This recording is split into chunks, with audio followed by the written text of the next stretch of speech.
the Plume de Poudlard.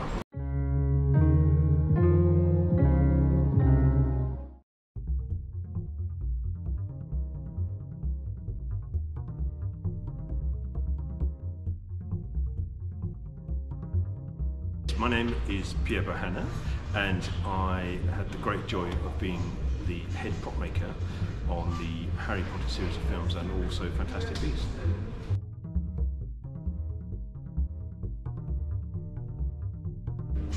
On everyone. Everyone? Yes. To the first? 3-star general.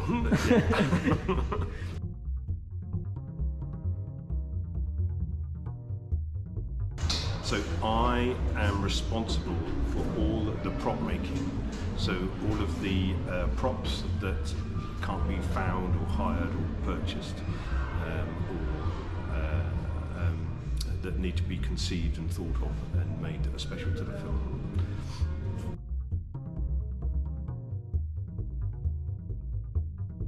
Oh, they can vary from the really important, what we call sort of scripted props or character props, where like wands or brooms or items like that, right through to dressing pieces where we're making books for the library, we're making light fittings, we're making tables and chairs, anything like that. Sometimes we would make stuff like for Hagrid's hut, by example, all of the stuff that's in Hagrid's hut. Robbie Coltrane was actually smaller than his character, so you've made 2 sets, one that he would be in and one set that everyone else would be in, and so things like that. So lots of different challenges for props.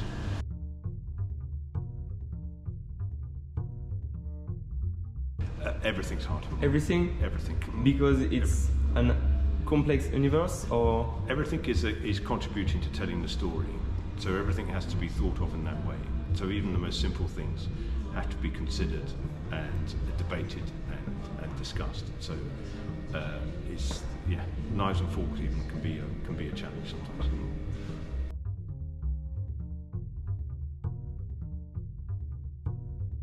No, we're not. Nothing? You're not allowed to keep anything. No, okay, no, but Daniel Radcliffe keeps the glasses. He was given those by Warners at the end, which is their choice because it's their stuff. But it's like working in a museum. You have to be responsible for what you're doing. You can't do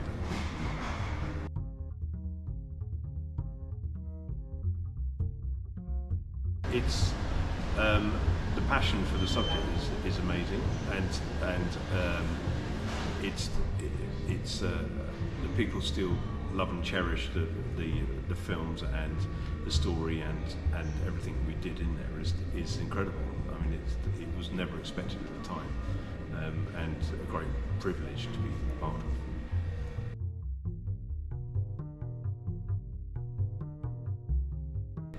Am I a Potterhead? Yes. Yeah. Yeah. I mean, why not? Yeah.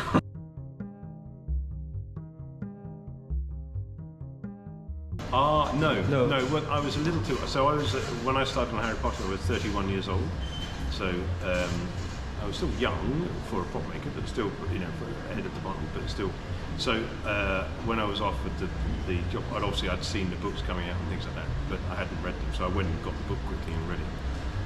Yeah, so that was my first experience, but I fell in love with it like everyone else did.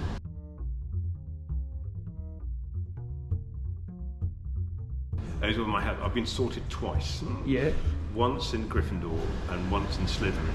Okay. I think younger me was a bit more Gryffindor, older me is a bit more Slytherin. It's an evolution. Yes, yeah. I like a good chair in a restaurant.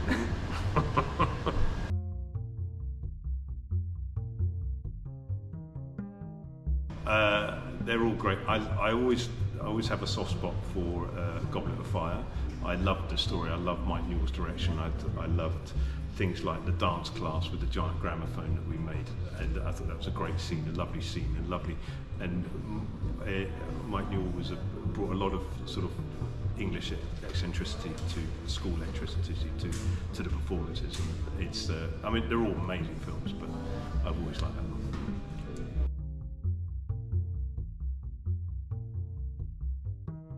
That's a really hard question, because again, you're just like, well, they're all great. They're all great characters, and there's the obvious ones and the less obvious ones. I always loved Slughorn. I thought that was a great performance, I love him when he's drunk in the pub. I thought that's great scene. Great to get very English.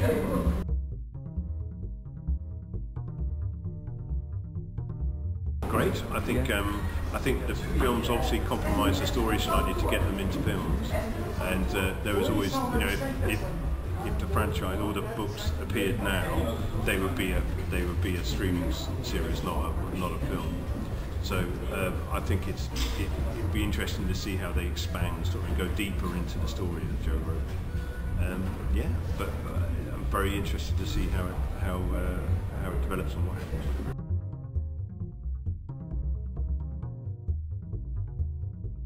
The Flash, Barbie, Gladiator 2, and Harry Potter, what can you say? It's all brilliant films, because I worked on them.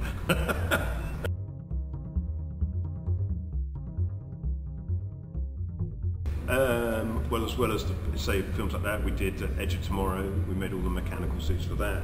I've worked on several Star Wars films and the spin-offs, Force Awakens and Rogue One and places like that, doing what we call costume effects, so much more sort of stormtroopers and C-3PO and things like that. What else? I forget. After Barbie, not Barbie, sorry. Beauty and the Beast was another one that I really enjoyed, with Emma Watson again. So we both there are many other great. I did a film called Extinction for Netflix, where we designed a sort of monster suit, and I loved doing that. It was great fun. So some smaller stuff as well. Say recently we've just done a film with Idris Elba called Above the Below, and that was again a chance to co-design some stuff with that, some costume stuff, some spacesuits. So just yeah, and I've forgotten. There'll be something in 2 minutes' time, and I'll go, oh my god, I forgot to say that. Yes, but Janine was fabulous, a good friend, and she's an amazing costume designer, and a great character to work with.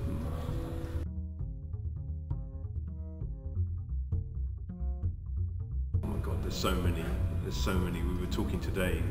Funny enough, I was just reminiscing about when we were at King's Cross filming on. I think that would have been.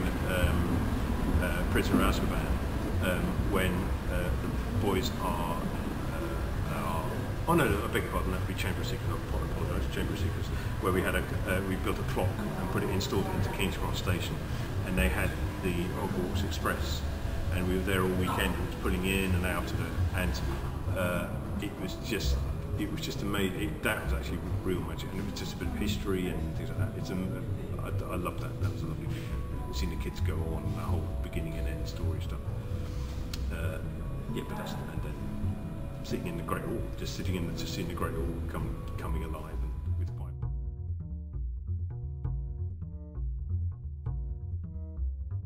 Yes, yeah. Well, our work's there. We still help service and maintain pieces there, and etc. We've also been involved in the studio tour in Tokyo. We helped. Replicate and rebuild and renovate pieces that are in there. So yeah, ongoing. I mean, we're still just as busy with Harry Potter is again a job for you. We were, yeah. So, which is never. When I first started on the first film, I thought, great, I've got 6 months' work, and here I am, nearly 25 years later, still talking about it, and still paying my bills.